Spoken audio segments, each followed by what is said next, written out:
Welcome to Business Coaching Secrets with Karl, Bryan.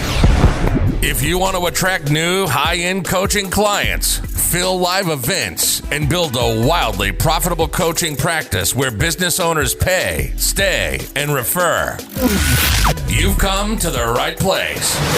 In this podcast, Karl provides his keys to the kingdom for finding and signing high-paying clients and building the coaching business of your dreams. Here we go. You're one breakthrough away from your next six-figure year. Maybe it's a better offer, a sharper sales process, or finally cracking client acquisition. Welcome to Business Coaching Secrets, where every single week we hand you the strategies, the frameworks, and real-world plays that are working right now for coaches just like you. I'm your host, the Road Dog, with the legend himself, Karl, Bryan. Let's get into it, Shoots. How are you, bud? Yo. I'm doing good, Shoots. I'm doing good. What's that? You're breaking up just a little bit, just a little FYI, but I'm sure we'll be fine and everyone will forgive us. I'm sure it's a you problem, not a me problem. Let's be real. The tech genius, Karl, Bryan himself. Folks, seriously, after, 5 years of doing the podcast, it's still test. Can you hear me? Every single time. It is breathtaking, folks. You're not exaggerating, bud. You're not exaggerating. Anyways, got the week off last week, bud. Yeah, we missed you. Week off. What does that look like? Well, buddy, it's amazing. Hey, it's speaking of week off. You mentioned you got a text. Apparently you dropped some bombs last week. Why don't you teach me what the text was all about? I wouldn't mind hearing a little bit more about that. Okay, what was it? Okay, so last week, I mentioned one of my coaches, Gary Mansky, and he also does some work for us, but very established and impressive business coach in his own right. I mentioned to him that whenever you're speaking to somebody, you gotta drop 3 bombs, right? So again, just think of a politician. No matter what you ask, they're going to give you the answer that they want to give, right? So you kind of the same approach. And then the question is, what are those bombs? And then I gave a bunch of examples that I thought, would be good. And then you massage those. But anyway, so Scott Proposky, actually quite an impressive guy. He's a bit of a media guy on video, audio, video. He's one of those guys. He comes across smooth as silk in a very, very good way. But anyway, so he heard that, came up with his 3 bombs. And then literally I woke up to this. He said, on your last podcast, you said 3 bombs. Brilliant. Yesterday, I booked 2 calls out of my 10 daily outreaches. Okay. Again, folks, he's following the roadmap. They throw objections. I'm just, it's a little bit long, so I'm just going to skip. Right. But they throw objections. I lean on the coaching dojo, the AI coaching dojo, by the way. Gives me, client goes, wow, that's a great question. That tells me that you actually care. Boom. Then I drop my 3 bombs when they, he goes on. And just like that, in quotes, all right, I'm in, let's do this. He signed 2 clients, $24,000. Bingo, bang. And that's a word that's not word for word, but that is like pretty much, read directly from it. So, okay, translation. If you didn't listen last week, I encourage you to. Not rocket science. You got to create your 3 bombs. They got to be, I gave you a bunch of examples, what I would really like to do, but you got to understand that you got to be able to deliver it. It needs to be authentic. So your bombs are going to be better than copying my bombs, but conceptually, you just got to make sure you got those 3 bombs. So there you go. And by the way, like Bill, one of our other clients, Bill Roberts, something similar, but a little bit different. But Road Dog, this is not exaggeration. So I do the Ask the Expert call twice a week, right? Tuesdays, Thursdays. Bill jumps on there and it's like, okay. And he's following the roadmap, right? Making 10 to 12 calls is what he does, a little bit more than Scott. He gets, this is not an exaggeration, of 10 people who answer the phone, which that takes a little bit of time, right? but 10 people that answer the phone, he gets 9 of them to engage. Not 9 to buy, by the way. Yes, absolutely close people consistently. But at the end of the day, he gets 9 and 10 people to reply. To engage. And engage would be ask question, what's this about? How could you help? What would you do if you were me? That kind of conversation. But anyway, shoots, nuts and bolts. Do the work, folks. It's just really it's not that hard. People need your help. You deserve it. Go do it. There you go. That's what I got you. So speaking of the last episode, though, apparently you cut short something about lessons learned from your mentor. You want to close that loop for people? Yeah.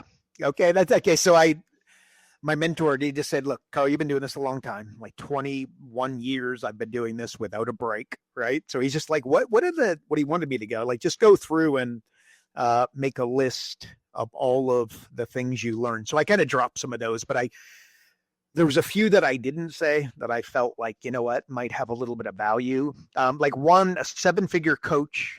I want you to think of, like, what is that? Who is that? It's an average person that's laser focused, right? Got to have discipline.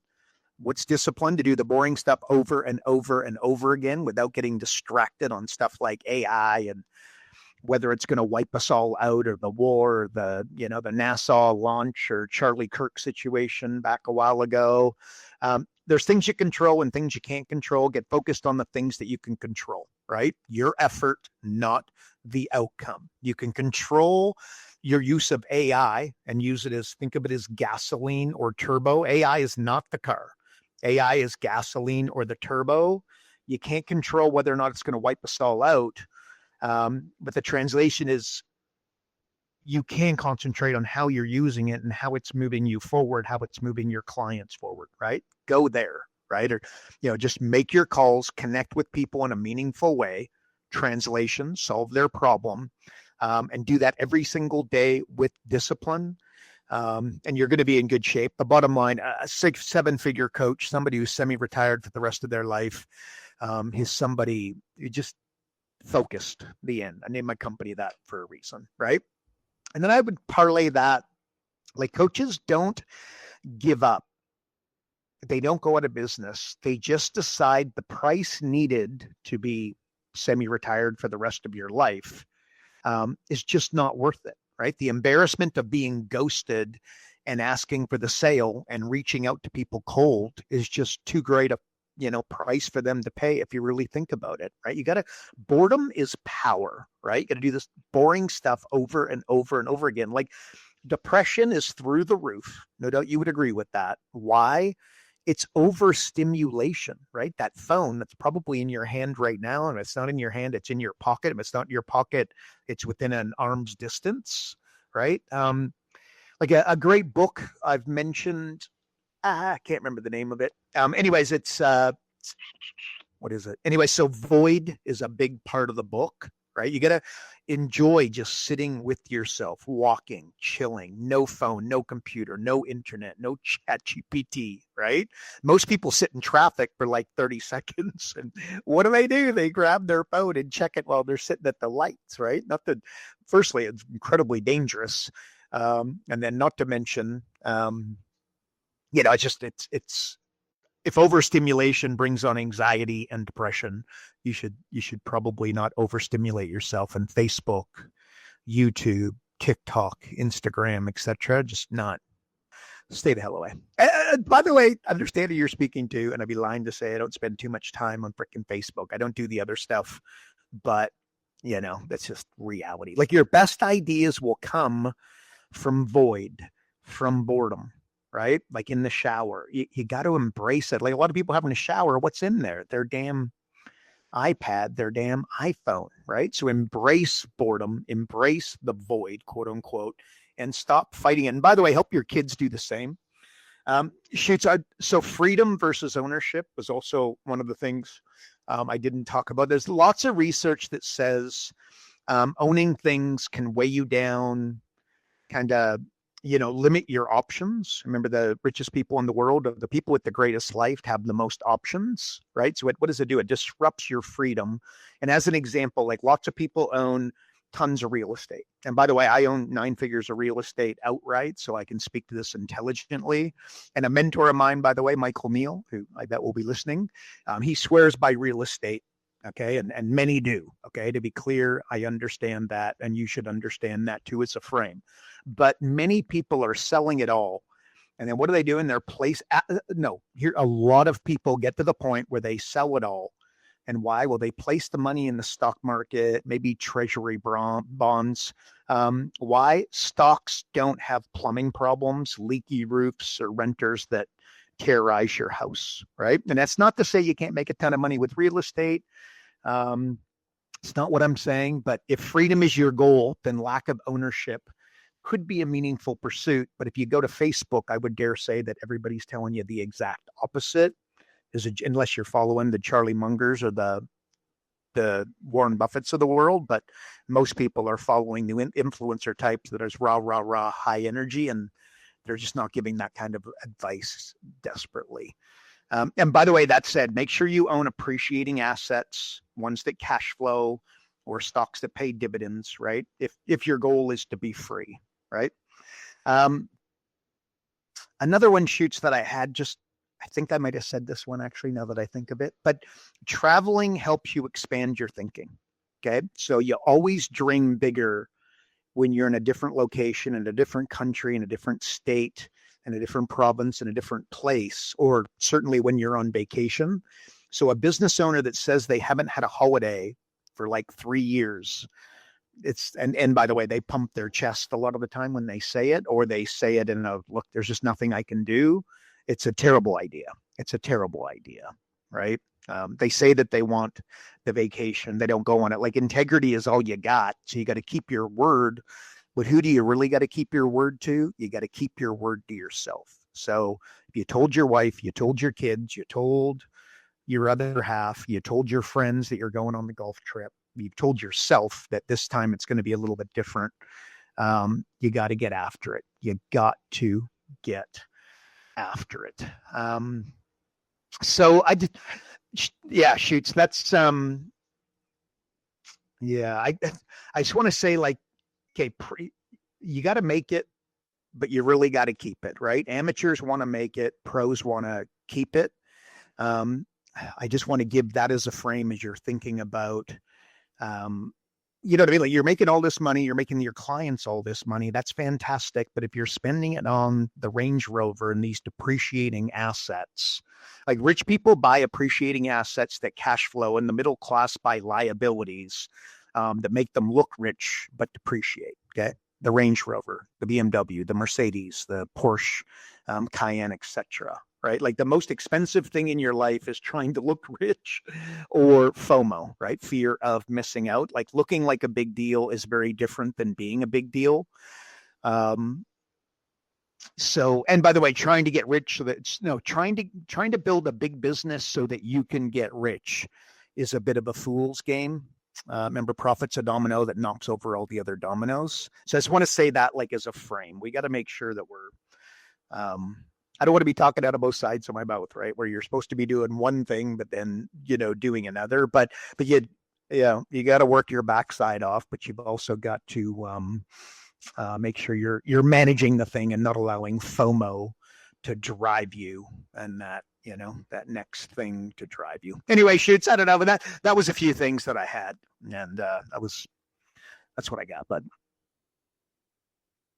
Okay, well, if I could just follow up on that a little bit, like, we often talk about, like, a coach trying to quote unquote make it, right? Like, talk to the person who should be trying to like, I guess, to keep it. You know what I mean? Like, there's obviously a difference there of, like, of those trying to make it and those trying to keep it. But as a business coach, they're constantly just striving for more. Like, does that make sense? Am I making sense here? Like, yeah. But it not only makes sense, but know it well. Striving for more is what I'm hearing there. Okay, so we're talking to somebody who's already they've got it, right? Like, in that they've got the successful career, they're making multiple 7 figures. Maybe they hit 7 figures, and they want to kind of keep it. Look, striving for more, let me just tell you, insanely natural. First of all, Shoots, I would just say this. Introduce me to somebody who is legitimately financially successful. Again, not the one trying to look like they're financially successful, but legitimately cracked it.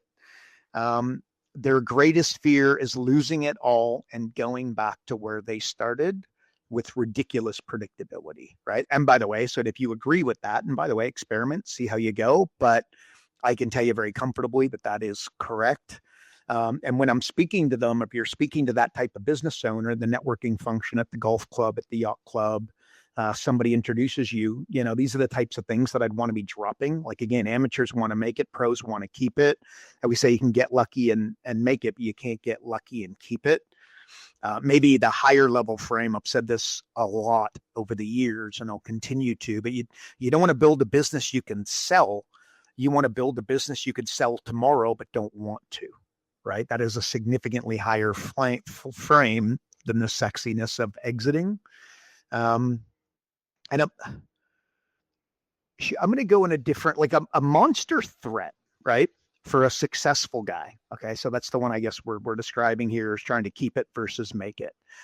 A successful coach, I'm worried about what happens right after they get everything they say they wanted, right? They say, this is what I want, and then they get it. They enjoy it for 5 minutes, and 5 minutes, frankly, if they're lucky, before moving on to the next goal, right? They treat it like a break in between innings of a baseball game. And then what do? They subsequently crush everything that they just built. Just think of the family man with kids who ends up divorced. Despite the fact that they've been saying for years, I just want a family, I just want the white picket fence. And the next thing you know, the secretary or whatever that dynamic, and it can be for the women as well, obviously, but it ends up going harebrained. It ends up going sideways. Or maybe another good example would be like a professional athlete, right? This Aaron Hernandez comes to mind, right? This guy signs a $50 million contract or whatever it was, and then he literally destroyed everything in disgusting and brutal fashion, I might add. But let me tell you, his identity, if you're wondering how the heck does that happen, his identity drove all of that behavior. Dramatic example maybe, but ridiculously common, but in like smaller degrees. So a business coach says, I want to get 10 clients at $2,000 a month, 240 grand a year, and be semi-retired for the rest of my life, right? Want to live where I want, want to do what I want. Well, they follow our system, gets there, and decides what? Oh, this isn't what I wanted after all. I want to do group coaching, and that is the only path forward for me, right? Stops doing everything that worked to get those 10 clients and the 240 grand a year with 80% margin. What happens? They lose the 10 clients in the process and end up perpetually in that lead generation mode, right? And then they wonder what happened, right? Well, what happened? Their identity is built around, how do I say it? Like their identity is built around the hard work, the pursuit of the goal, right? Like, again, a professional sporting career, it's around the pursuit of it. Then the pursuit ends. The goal organized everything, right? The goal organized everything. Think order chaos theory, like a busy person that stays busy, but what they're really doing is hiding from the real work and building up their inner game. And what happens? Everything gets lit on fire. You don't want to be the family man that gets all he said he wanted, and then, you know what I mean? It all goes bye-bye. Build something amazing and make it more amazing. What does that take? Boring. That takes focused. That takes void. That takes just dialing in and going. Look, Steve Jobs says, if you want to build what do you say? If you want to build a great company, you got to build a great product, right? Makes me think like Ford spend, I don't know what they spend, but they spend like a couple $2 billion a year in ads, right? I think General Motors, I think they spend like more, they spend like $3 billion. Look up the numbers. They'll be out there, right? How much did Tesla spend on ads in the first 15 years? Zero, right? What do? They built a great product. And in fact, this is good. The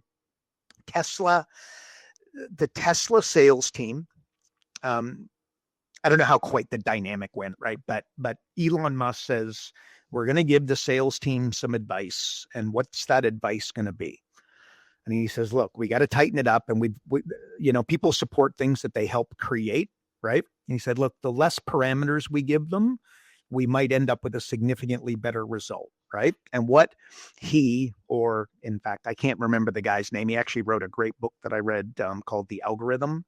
But anyway, so basically the sales team was given this message: be so great they speak about you at dinner. That's it, right? So you're test driving Teslas, trying to sell them. You got to be so great they speak about you at dinner. What does that look like? You got to have great stories. You got to be entertaining. You got to make sure that you take them somewhere on a highway and let them just punch it. Like, you ever been in a Tesla and just punched it? It's like, being in a spaceship, you take off so fast. It's nuts. Anyway, so I don't know. And by the way, so let me think about this as a business coach, right? For you, how would you frame that? You got to be so interesting, so good at business coaching that they talk about you at dinner, right? Like, if that were to be the case, what would you need to do? What software would you need to have? What's the operating system that you'd need to install? But like, what would that look like, right? Like, people are thinking, is AI going to replace us? Or is it not going to replace us, right? They're thinking about it in binary terms. And it's like, who cares, right? I can't control whether AI takes over. It doesn't. What I can control is using AI as gasoline for my business and my clients' businesses. I concentrate on what I can control and not what I can't control. How about an abundance mindset, by the way? And I would just say, like if you're gonna be that good that they talk about you at dinner, and you're going to spend all your time on a binary item, like, is AI going to take over? Is it not? Is it World War III we're in, or is it not? And not to mention, I think that could probably use a little bit of time, because I think things are going a little sideways there. But at the same time, can you control it? Hard no, right? So what do? You can control how many phone calls you make per day. Do that, right? Just go at it. 100 miles an hour. And again, be so damn good that they talk about you at dinner. Actually, it was an audio book, by the way, The Algorithm. As I was listening to that, I was just like, oh my gosh, that is so good. Anyway, shits, that's all I got, bud. I don't know. What do you think? Well, what I'm thinking is, like, let's say you're at a networking event and you actually run into one of these guys. Like, how do you connect with the guy just trying to keep it? Like, how would you even help him? Like, what do you do? As opposed to the guy in the sandbox is what you mean, right? Like, as in the guy. Yeah. First of all, I'd avoid commission breath at all costs. That's what I would do, right? I would move, methodically, as opposed to, kind of scramble. Like, commission breath stinks, so stay the hell away from that. Hopefully that's kind of self-explanatory. I would do it. I've talked about this in the past, that I would look, I got to build rapport. How do you build rapport? I used to always talk about 2 steps, but there's a 3rd step. And it's simply, you got to compliment, you got to relate, and then you got to say no to something. Very powerful, like compliment. Great suit, great shoes, great elevator pitch earlier. Correct. Congrats on a great business that you've built. Right? Okay, so I compliment you. Great house, great office, great photo of your family. Relate. I built a big business also, so I know how hard it is to do. Or I also have 3 kids. I also grew up in the country. I've worked with people in the home services industry like you and had great success. Right? So at the end of the day, I'm complimenting, I'm relating. And then what don't I do? Right? So I don't work with startups. I don't work with women. I don't work with men. I don't work with businesses over $5 million, because it's not as much fun for me. I don't work with manufacturing concerns. I don't work with realtors or mortgage brokers because it's too transient. I work with people who build things to last, right? Is how I'd frame that up. Or again, maybe what I do, I help businesses that could sell tomorrow but don't want to. But that's what I'm doing. But like, when networking, so anyway, so I would have that like as a 3-step question, right? Or 3-step process.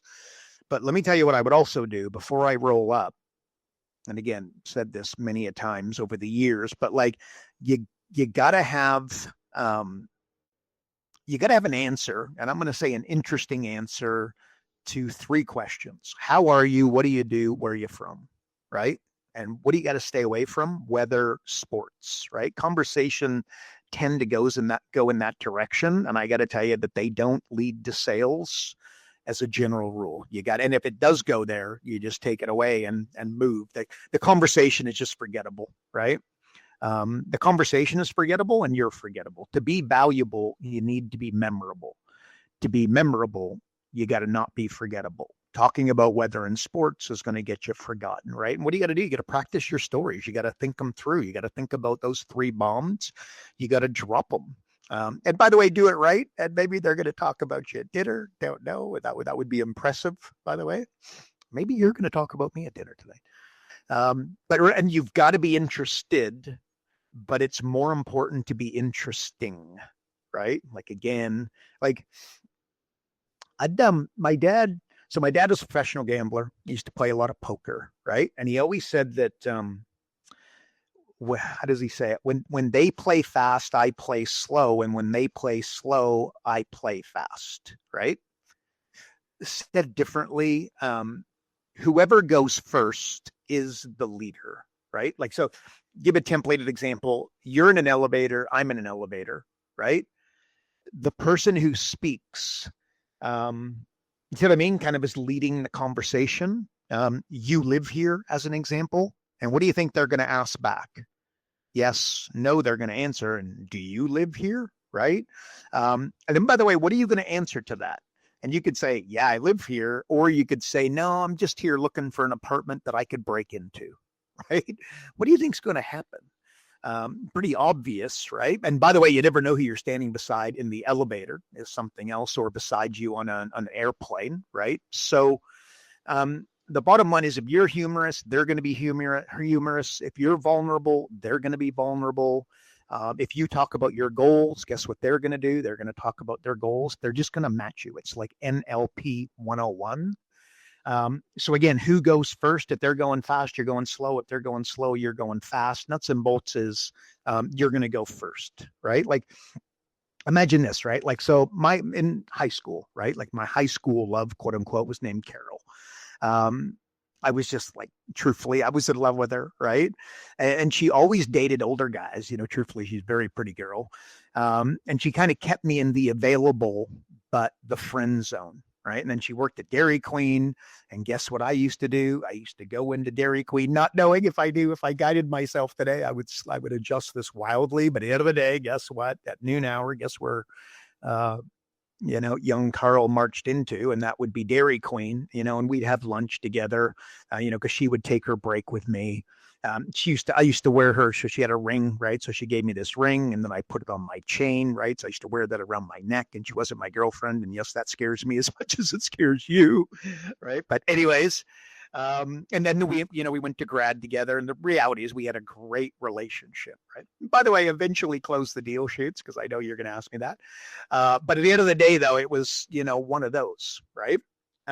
As I say that story, I would be amazed if you're not currently thinking about your high school girlfriend or your dream guy or dream girl when you were a kid, right? Open the door, you walk through, right? Or I could talk about how I moved to Australia when I was young. I built the business, and then I moved back to North America because I wanted to build that, I built a sizable company, let's call it there. I wanted to build a multi-million-dollar business, which I did. But I had to, Australia is a pretty small market. I wanted to come to North America, 10 times the population, yeti, yeti, yeti. Guess what they're going to ask me next as I say that? They're going to ask me about Australia. They're going to ask me about my business next, right?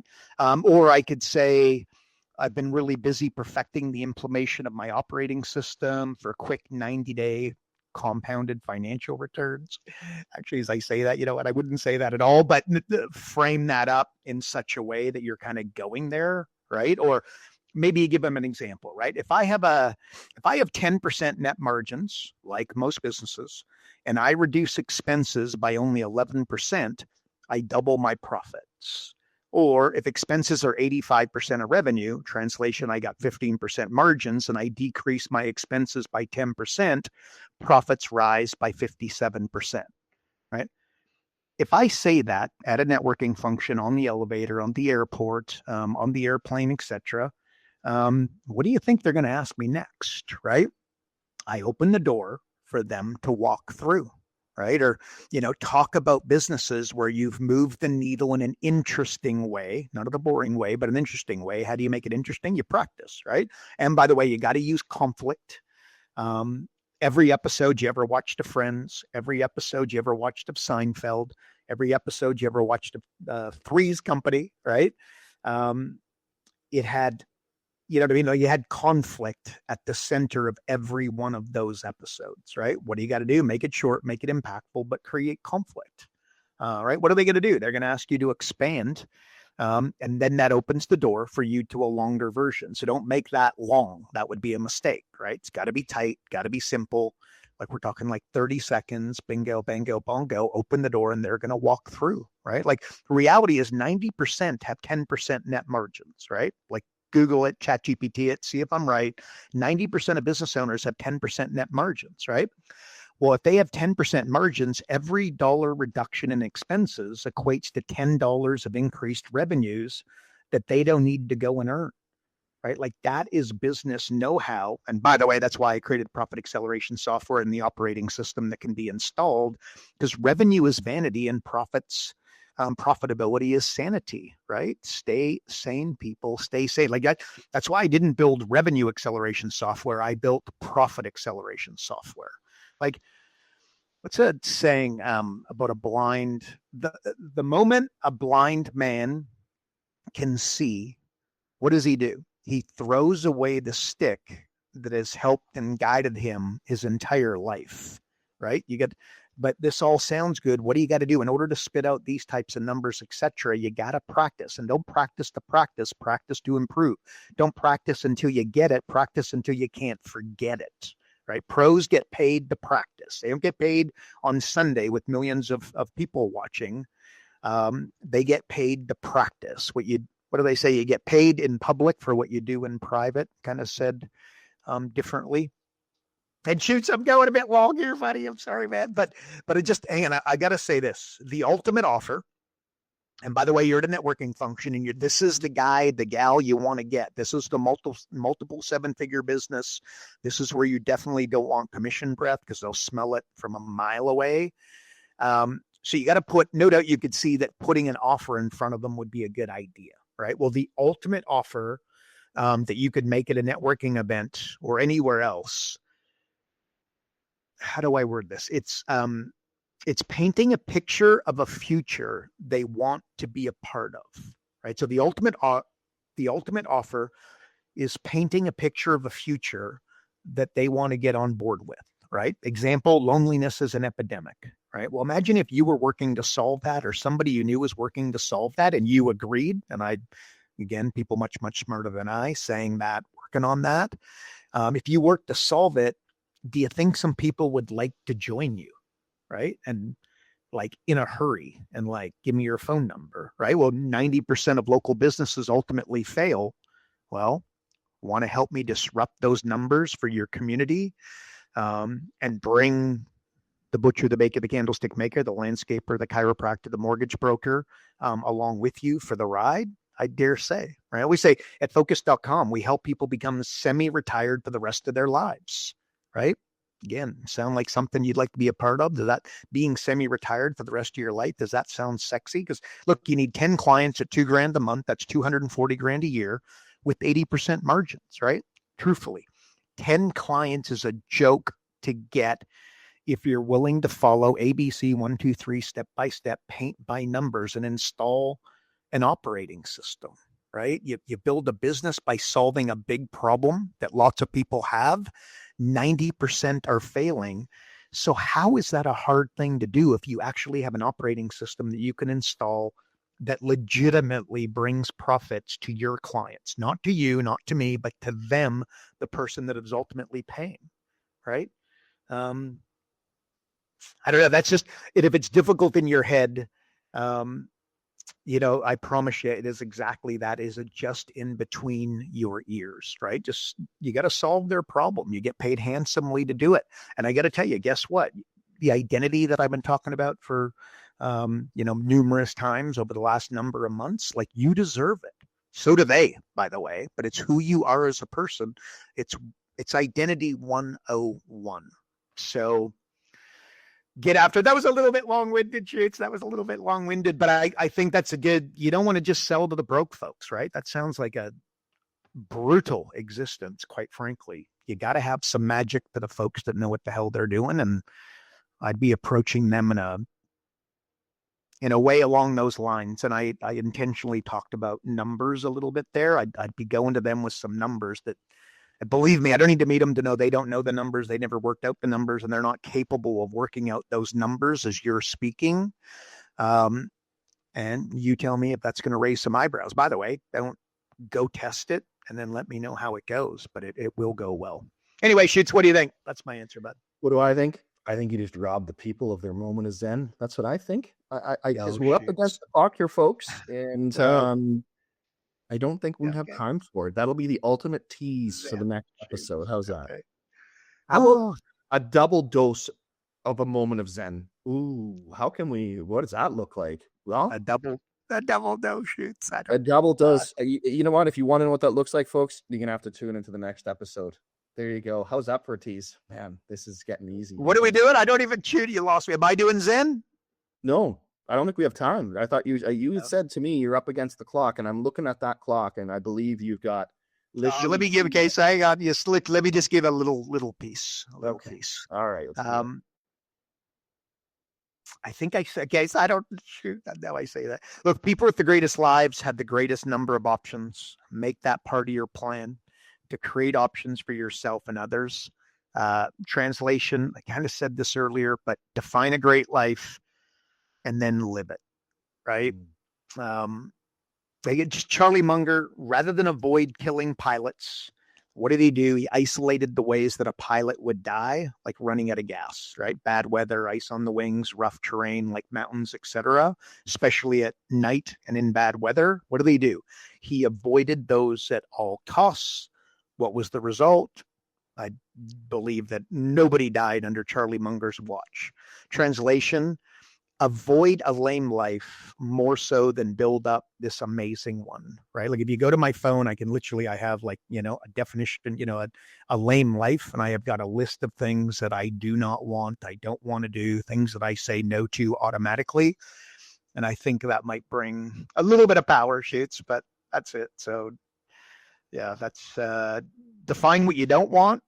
And then all of a sudden what you do want, or define what you don't want to do or you shouldn't be doing. And you might all of a sudden find that the things you should be doing become kind of obvious. So that's my answer. Let me add a little bit to that. I want to get your thought on this. It's less about, when people say I've lost my way, it's less about finding yourself in the way that maybe you once were. And it's more about building that next version of yourself. Boom. You don't need to change your identity. You need to blow up the previous one and build your new one. Boom. All right. We're going to leave it there. Thanks for hanging with us for another episode of Business Coaching Secrets. Here's the deal. Okay. If you want more of this every single day, Karl sends out a daily email packed with coaching strategies, client wins, and the stuff that's actually moving the needle right now. Head to focus.com. Get on the inside. It's where the real work happens, folks. And hey, if this episode helped you, do us a solid. Share with another coach who needs to hear it. Leave us a review if you're feeling generous. We are on a mission to impact as many coaches as possible, and you sharing the show makes that happen. That is it for another week, folks. We'll see you in the next episode. And remember, progress equals happiness. Take care, everybody.